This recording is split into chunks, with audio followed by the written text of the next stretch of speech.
Hello my dear students, मैं Shakir sir एक बार फिर से आप सभी बच्चों का आपकी अपनी केमिस्ट्री क्लास के अंदर वेलकम करता हूं। बच्चों, लास्ट क्लास में मैंने आपको एरोमेटिक कंपाउंड्स के बारे में बताया था कि एरोमेटिक कंपाउंड्स क्या होते हैं और क्या क्या प्रॉपर्टीज़ जो है एरोमेटिक कंपाउंड्स में हमें देखने को मिलती है। जैसे कि मैंने आपको बताया था कि एरोमेटिक जो कंपाउंड्स होता है उनके अंदर कॉन्जुगेशन पाया जाता है। इसके अलावा मैंने आपको बताया था कि एरोमेटिक कंपाउंड में at least one ring, one benzene ring होती है। तीसरा मैंने आपको बताया था कि एरोमेटिक कंपाउंड में प्लेन जो एरोमेटिक कंपाउंड जो होती है उसके अंदर उनकी सिमेट्री जो है वो प्लेन होती है, यानी प्लेन ज्योमेट्री उनके अंदर पाई जाती है। और इसके अलावा एरोमेटिक कंपाउंड जो होते हैं वो हकल के रूल्स को फॉलो करते हैं। आज हम एक इम्पोर्टेंट एरोमेटिक कंपाउंड्स की बात करने जा रहे हैं, दैट इज बेंजीन। बेंजीन जो एक इम्पोर्टेंट एरोमेटिक कंपाउंड्स है, आज हम बेंजीन की स्ट्रक्चर के बारे में जानेंगे और बेंजीन के अंदर किस तरीके से रेजोनेंस जो है वो डेवलप होता है इसके बारे में पढ़ेंगे कि रेजोनेंस क्या होता है और रेजोनेंस के डेवलप होने से बेंजीन के अंदर क्यों स्टेबिलिटी जो है वो आ जाती है।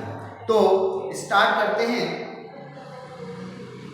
From topic structure of benzene. सबसे पहले हम स्ट्रक्चर ऑफ बेंजीन से स्टार्ट करते हुए फिर हम बेंजीन के अंदर आपको रेजोनेंस का प्रॉपर्टी बताएंगे। तो स्टार्ट करते हैं स्ट्रक्चर ऑफ बेंजीन।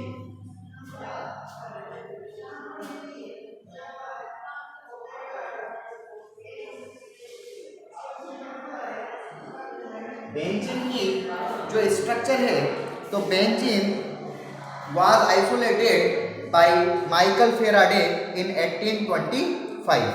तो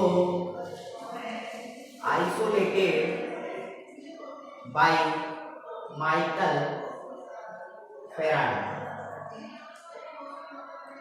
in 1825. Michael Faraday, the molecular formula of benzene is C6H5. Molecular formula of benzene is C6H6। तो जैसा कि हम जानते हैं कि बेंजीन का मॉलिक्यूलर फॉर्मूला C6H6 होता है और बेंजीन के अंदर हाई डिग्री ऑफ अनसैचुरेशन पाया जाता है। तो हाई डिग्री ऑफ अनसैचुरेशन हमें पता है कि हाई डिग्री ऑफ अनसैचुरेशन होने के बावजूद जो है बेंजीन रिंग के अंदर काफ़ी स्टेबिलिटी होती है, यानी बेंजीन मॉलिक्यूल जो है वो काफ़ी स्टेबल मॉलिक्यूल होता है। तो सबसे पहले एक साइंटिस्ट है ऑगस्ट केकुले। तो August Kekule in 1865 proposed the following structure of benzene. August Kekulé in 1865 proposed the structure of benzene. इन्होंने बताया कि बेंजीन के अंदर जो एटम का अरेंजमेंट होता है ये एक साइक्लिक अरेंजमेंट होता है। तो हैविंग साइक्लिक अरेंजमेंट ऑफ, जिसके अंदर 6 के 6 कार्बन एटम जो हैं वो अल्टरनेट सिंगल बॉन्ड और डबल बॉन्ड के थ्रू जो है वो जुड़े हुए होते हैं। एंड ईच कार्बन एटम से वन हाइड्रोजन एटम जो है वो अटैच होता है। तो हम कह सकते हैं ऑगस्ट केकुले ने सबसे पहले हमें बेंजीन का एक साइक्लिक स्ट्रक्चर दिया।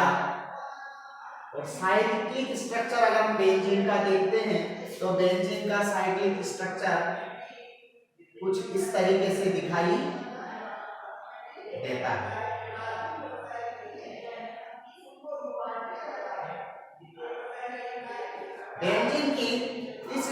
स्ट्रक्चर में 6 कार्बन जो है अल्टरनेट सिंगल बॉन्ड और डबल बॉन्ड के थ्रू जो है वो जुड़े हुए होते हैं। And each hydrogen atom is attached with carbon atom. तो इस तरीके का स्ट्रक्चर जो है वो सबसे पहले ऑगस्ट केकुले द्वारा बेंजीन का प्रपोज्ड किया गया। यहाँ इसी स्ट्रक्चर को हम जो है इस तरीके से भी लिख सकते हैं।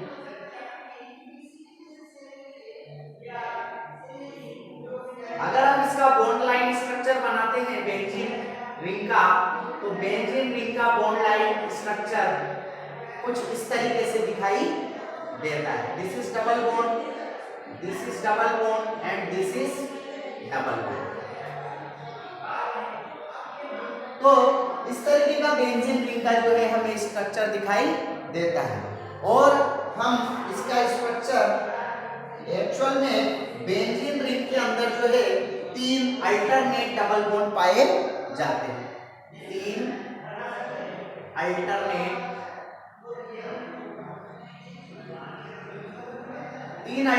डबल बॉन्ड यहाँ पर हमें दिखाई देते हैं। और अल्टरनेट बॉन्डिंग होने की वजह से यहाँ बेंजीन रिंग को हम यहाँ अल्टरनेट बॉन्डिंग की पोजीशन सभी कार्बन पर एक जैसी होने की वजह से इसको हम एक रिंग के फॉर्म में बना लेते हैं, जो कि इसके रेजोनेंस को रिप्रेजेंट करती है। तो बेंजीन रिंग का अगर हम स्ट्रक्चर केकुले स्ट्रक्चर देखते हैं तो केकुले स्ट्रक्चर हमें इस तरीके से दिखाई देता है कि बेंजीन रिंग में ऑल 6 कार्बन जो होते हैं वो अल्टरनेट डबल बॉन्ड और सिंगल बॉन्ड के थ्रू जो है वो जुड़े हुए होते हैं। और and each hydrogen atom is attached with single carbon atom. तो but this structure of Kekule could not explain the stability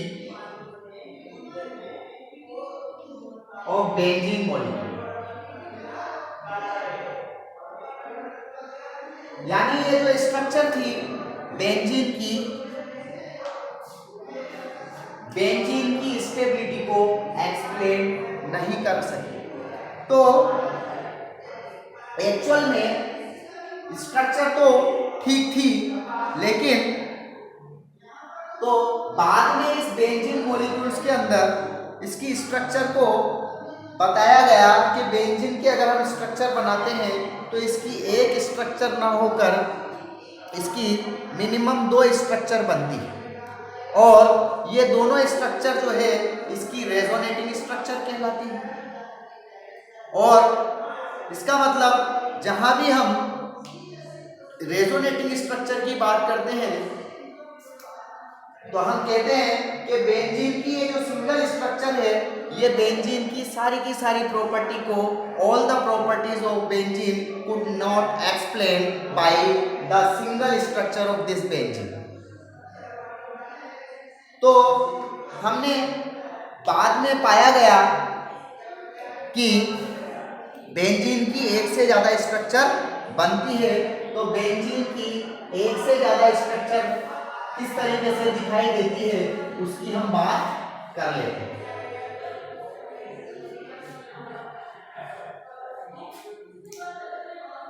actual में अगर हम बेंजीन की ये सिंगल स्ट्रक्चर की बात करते हैं, this is the single structure of benzene, alternate double bonding पाई जाती है। लेकिन अल्टरनेट डबल बॉन्ड की पोजीशन यहाँ पर अगर हम देखते हैं तो हम क्या पाते हैं कि जब इस कार्बन और इस कार्बन, यानी हम ये कह सकते हैं यहाँ भी कार्बन है, यहाँ भी कार्बन है, यहाँ भी कार्बन है, यहाँ भी कार्बन है, यहाँ भी कार्बन है और यहाँ भी कार्बन मौजूद है। तो यहाँ इस कार्बन और इस कार्बन यानी कार्बन डबल बॉन्ड कार्बन के बीच जब बॉन्ड लेंथ का मेजरमेंट किया गया तो बॉन्ड लेंथ लगभग ये है 1 43 एंग्स्ट्रॉम के आसपास हमें मिली। जबकि यहाँ कार्बन और कार्बन सिंगल बॉन्डेड, तो इसमें 3 कार्बन जो है, 3 कार्बन के बीच में तो सिंगल बॉन्ड नजर आ रहे हैं। देखो यहाँ सिंगल बॉन्ड है, यहाँ सिंगल बॉन्ड है, यहाँ सिंगल बॉन्ड है, और 3 पोजीशन पर आपको कार्बन कार्बन के बीच में डबल बॉन्ड नजर आ रहे हैं। तो यहाँ पर कार्बन कार्बन के बीच की जो सिंगल कार्बन कार्बन अगर सिंगल बॉन्ड से जुड़ा हुआ है तो इनके बीच में जो बॉन्ड लेंथ है वो होती है 154 एंग्स्ट्रॉम, 154 एंग्स्ट्रॉम, और ये होती है लगभग 142 एंग्स्ट्रॉम। लेकिन तो हम देखते हैं कि बेंजीन रिंग के अंदर अल्टरनेट डबल बॉन्ड और सिंगल बॉन्ड पाए जाते हैं। तो डबल बॉन्ड और double bond, carbon carbon double bond के बीच में बॉन्ड लेंथ का जो मेजरमेंट होता है ये होता है 124 एंग्स्ट्रॉम। जबकि कार्बन सिंगल बॉन्ड कार्बन की जो बॉन्ड लेंथ होती है ये होती है 124, सिंगल बॉन्ड की होती है 142 एंग्स्ट्रॉम। तो यहाँ पर जब बेंजीन के अंदर ऑल कार्बन्स के बीच में बॉन्ड लेंथ का मेजरमेंट किया गया तो यहाँ पर सभी कार्बन के बीच में बॉन्ड लेंथ जो है 134 एंग्स्ट्रॉम कैलकुलेट की गई। तो जिसकी वजह से बेंजीन रिंग के अंदर रेजोनेंस का होना ट्रू हुआ। अब यहां हम रेजोनेंस की अगर बात करें तो रेजोनेंस का होना ट्रू हुआ, इसका मतलब ये हुआ कि ये जो डबल बॉन्ड है ये किसी एक कार्बन पर जो है वो फिक्स नहीं होते हैं, अर्थात इन डबल बॉन्ड के बीच में रोटेशन पाया जाता है। रोटेशन पाए जाने की वजह से ये डबल बॉन्ड यहाँ आ जाता है, ये डबल बॉन्ड यहाँ आ जाता है और ये डबल बॉन्ड यहाँ शिफ्ट हो जाता है। तो shifting of pi electron, double bond में चूंकि एक पाई इलेक्ट्रॉन होता है इसलिए कह सकते हैं शिफ्टिंग ऑफ पाई इलेक्ट्रॉन। तो पाई इलेक्ट्रॉन की शिफ्टिंग की वजह से बेंजीन की इस तरीके की स्ट्रक्चर भी हमें दिखाई देती है। तो यहाँ आपको बेंजीन की 2 स्ट्रक्चर दिखाई देगी, एक स्ट्रक्चर ये बनती है और शिफ्टिंग ऑफ पाई इलेक्ट्रॉन की वजह से ये बेंजीन की सेकंड स्ट्रक्चर बन जाती है। तो अगर हम बेंजीन की सभी प्रॉपर्टीज की,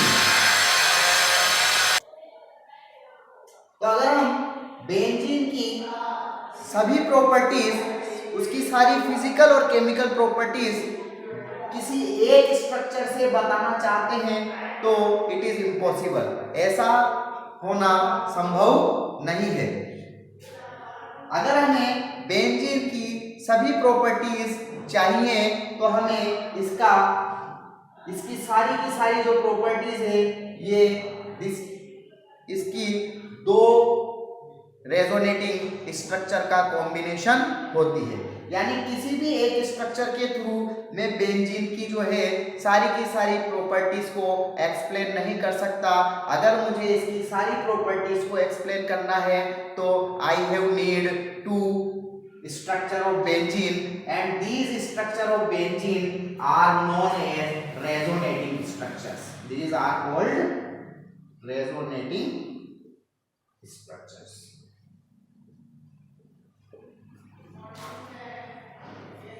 इन रेजोनेटिंग स्ट्रक्चर्स बनने की वजह से हम जानते हैं पाई इलेक्ट्रॉन की शिफ्टिंग जो है वो होती रहती है और पाई इलेक्ट्रॉन की शिफ्टिंग को हम एक नाम देखते हैं delocalisation of pi electron,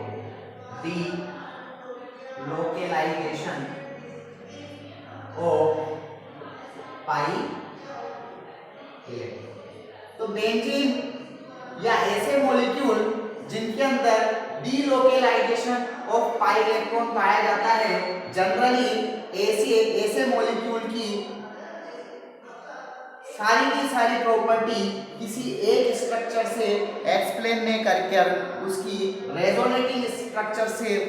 resonating structure बनाकर एक्सप्लेन की जाती है और इसी को हम जो है रेजोनेंस नाम देते हैं। तो रेजोनेंस एक्चुअल में the phenomena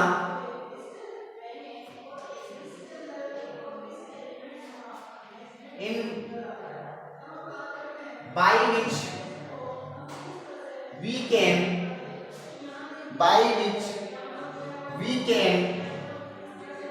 explain the property of we can explain the stability of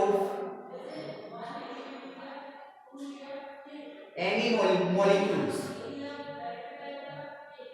तो रेजोनेंस एक ऐसा फिनोमेना है by which we can explain the stability of molecule, जिसके थ्रू हम किसी मॉलिक्यूल की स्टेबिलिटी को जो है वो एक्सप्लेन कर सकते हैं।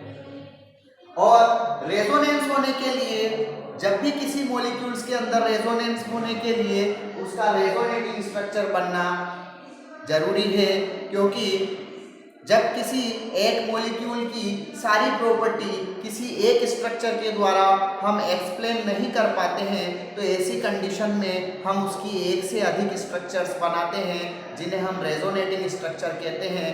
और किसी मॉलिक्यूल की जितनी ज़्यादा रेजोनेटिंग स्ट्रक्चर बनती है ऐसा माना जाता है कि मॉलिक्यूल्स उतना ही ज़्यादा स्टेबल हो जाता है। तो एक्चुअल में जो केकुले ने हमें बेंजीन की जो स्ट्रक्चर दी थी वो एक केवल सिंगल स्ट्रक्चर दी थी और वो सिंगल स्ट्रक्चर जो है बेंजीन की स्टेबिलिटी को, बेंजीन के अंदर जो एक्स्ट्रा स्टेबिलिटी होती है उसको एक्सप्लेन नहीं कर पाई थी।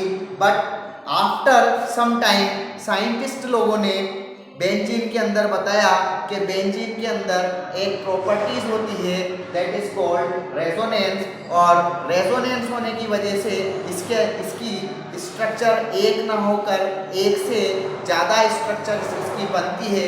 These are called resonating structure and resonating structure के थ्रू बेंजीन मॉलिक्यूल्स के अंदर डीलोकेलाइजेशन ऑफ पाई इलेक्ट्रॉन पाया जाता है, यानी पाई इलेक्ट्रॉन की शिफ्टिंग होती है जिसकी वजह से इस एक से ज़्यादा स्ट्रक्चर इसकी बन जाती है। और इस तरीके से बेंजीन रिंग के अंदर जो है वो एक से ज़्यादा स्ट्रक्चर बनने की वजह से स्टेबिलिटी आ जाती है, यानी एक्स्ट्रा स्टेबिलिटी इसके अंदर पाई जाती है।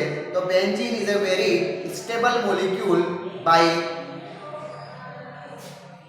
The phenomena of resonance. तो यहाँ हम बात करते हैं, तो अगर हम रेजोनेंस की बात करते हैं तो हम कह सकते हैं resonance is the phenomena by which we can explain the stability of any molecules और shifting of pi electron in molecules, or shifting of pi electron in molecules due to the formation of resonating structure।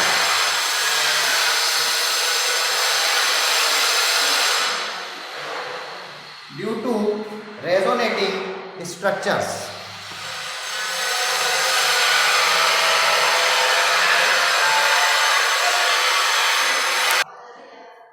तो जब किसी भी molecule की properties को हम कभी एक स्ट्रक्चर के द्वारा एक्सप्लेन नहीं कर पाते तो ऐसी कंडीशन में हम ऐसे मॉलिक्यूल की एक से ज़्यादा रेजोनेटिंग स्ट्रक्चर्स बनाते हैं और ये सारी की सारी रेजोनेटिंग स्ट्रक्चर्स मिलकर उस मॉलिक्यूल्स की सारी प्रॉपर्टीज को एक्सप्लेन कर देती है। तो अगर मैं यहाँ पर स्ट्रक्चर नंबर 1 से अगर बेंजीन की सभी प्रॉपर्टीज को जानना चाहता हूँ तो आई कांट एक्सप्लेन। अगर मैं सिर्फ सेकंड स्ट्रक्चर के थ्रू जो है बेंजीन मॉलिक्यूल्स की सभी प्रॉपर्टीज को जानना चाहता हूँ तो आई कांट एक्सप्लेन।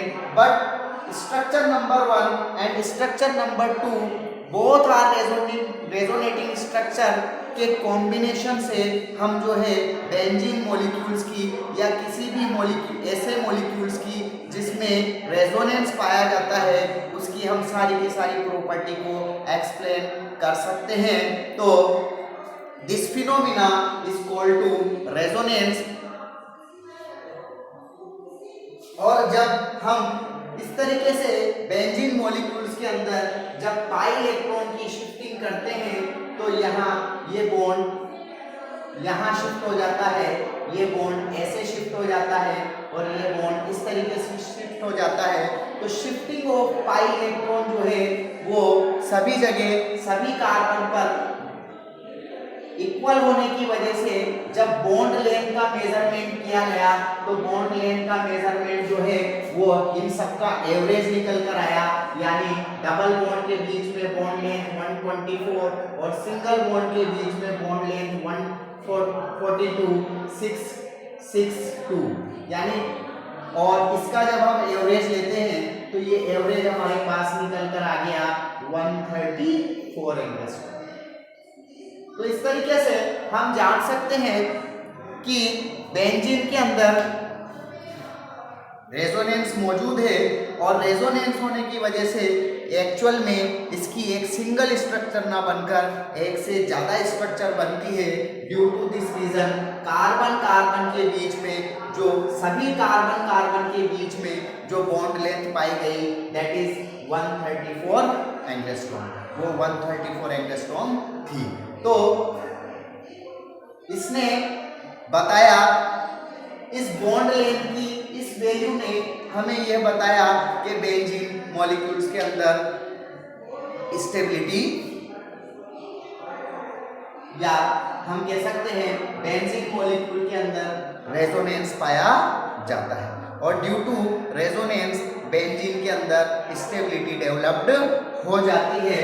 और जब अगर हम फर्स्ट और सेकंड स्ट्रक्चर का अगर हम एक हाइब्रिड स्ट्रक्चर बनाते हैं, हाइब्रिड स्ट्रक्चर, तो this is the hybrid structure of benzene. तो हम इस शिफ्टिंग ऑफ पाई इलेक्ट्रॉन सभी कार्बन पर होने की वजह से इसको एक हम रिंग के फॉर्म में बना देते हैं। तो जब कभी भी हम बेंजीन की स्ट्रक्चर कहीं भी बनाते हैं तो रिंग उसके अंदर एक रिंग बना देते हैं और ये रिंग क्या है, this is the pi electrons. तो बेंजीन की हाइब्रिड स्ट्रक्चर एक्चुअल में स्ट्रक्चर नंबर 1 और स्ट्रक्चर नंबर 2 का कॉम्बिनेशन होती है और इस हाइब्रिड स्ट्रक्चर के थ्रू हम जो है बेंजीन की सारी प्रॉपर्टीज को जो है वो एक्सप्लेन कर सकते हैं due to the introduce the phenomena of resonance. तो रेजोनेंस का फिनोमिना इसके अंदर इंट्रोड्यूस होने की वजह से हम आसानी से बेंजीन की सारी प्रॉपर्टी को एक्सप्लेन कर सकते हैं। तो आई थिंक आपको बेंजीन के अंदर किस तरीके से एक्स्ट्रा स्टेबिलिटी पाई जाती है उसका रीजन रेजोनेंस के थ्रू मिला होगा।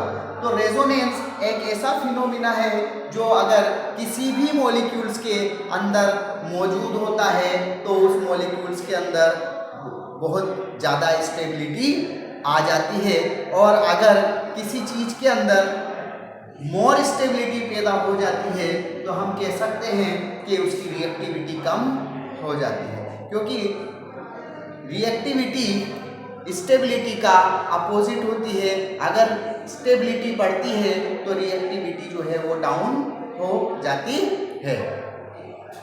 ये था रेजोनेंस इन बेंजीन के बारे में। अब हम थोड़ा सा आपको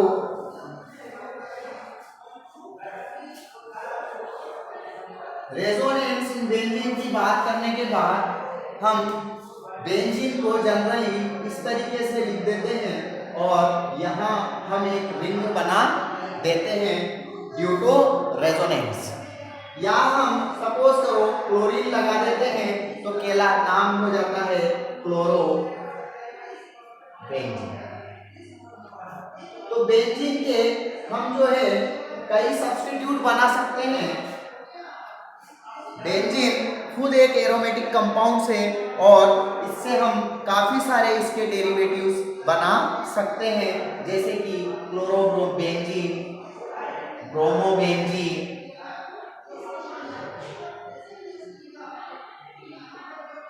यहां हम CH3 जोड़ देते हैं तो नाम हो जाता है मिथाइल बेंजीन। इसी तरीके से अगर हम OH ग्रुप जोड़ दें तो इसको हम बेंजीन से एक हाइड्रोजन हमने रिप्लेस किया OH के द्वारा तो इसको हम फिनोल नाम देते हैं। इसी तरीके से बेंजीन रिंग के ऊपर अगर हम COOH ग्रुप लगा दें तो इसको हम बेंजोइक एसिड नाम देते हैं। इसी तरीके से अगर हम यहाँ NO2 जोड़ दें तो ये नाइट्रो बेंजीन कहलाता।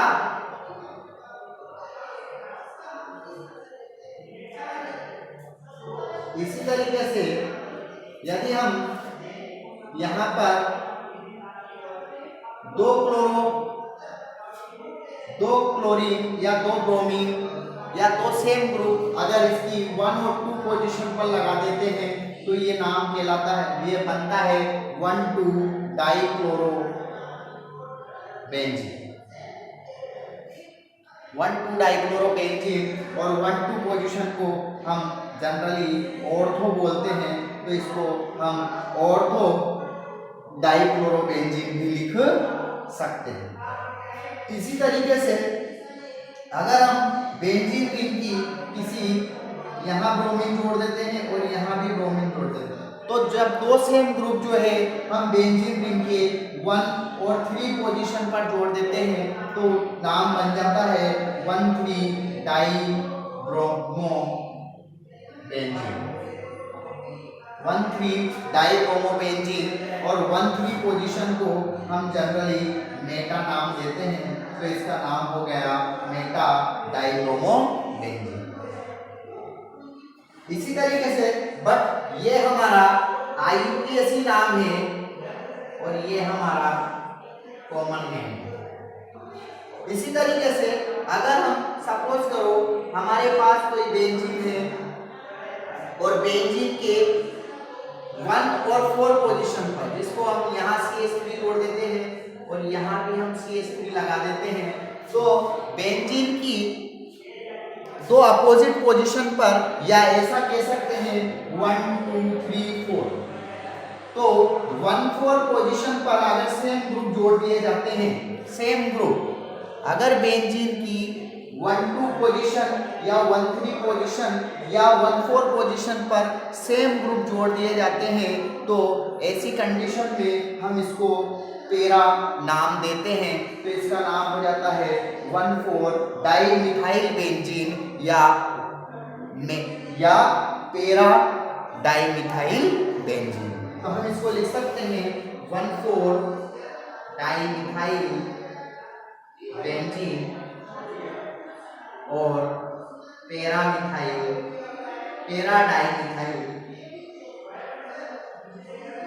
बेंजीन। तो इस तरीके से बेंजीन हमारे पास एक एरोमेटिक कंपाउंड है जिसके काफी सारे डेरिवेटिव्स जो है हमें ऑर्गेनिक केमिस्ट्री में स्टडी करने को मिलते हैं और धीरे धीरे हम इनसे इंट्रोड्यूस होते हुए चलेंगे। आगे जब लेक्चर में हम आपको बताएंगे तो बेंजीन से हम जो है धीरे धीरे बेंजीन और इसके डेरिवेटिव्स से हम धीरे धीरे इंट्रोड्यूस होते हुए चलेंगे और फिर हम इसकी केमिकल प्रॉपर्टीज और फिजिकल प्रॉपर्टीज के बारे में स्टडी करेंगे। आज के लिए वीडियो में इतना ही। इसके बाद मिलते हैं हम नेक्स्ट वीडियो में physical properties of aromatic compounds.